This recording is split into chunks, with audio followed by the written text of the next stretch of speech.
hiyawan, cheer, at sari-saring reaksyon mula sa Team Kaugnay ang maririnig sa ginanap na kauna-unang Women's Basketball League sa Fort Magsaysay, Palayan City, Nueva Ecija.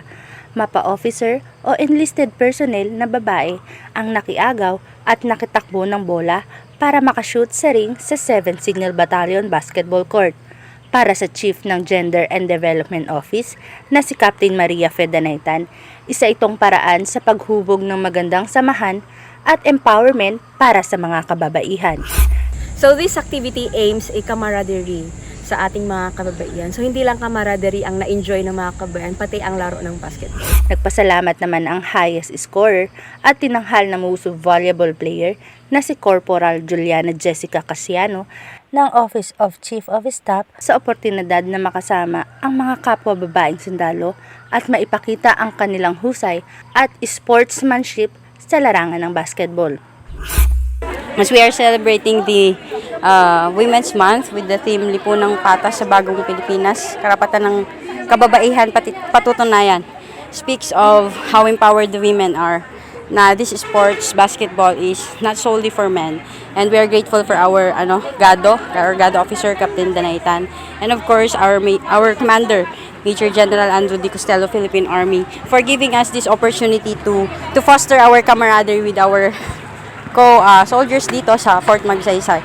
And with that, I used to play basketball before, way back in my college, and nakaka-refresh because after how many years nakapaglaro ulit, and ang saya lang to play with my teammates and to play with the other team.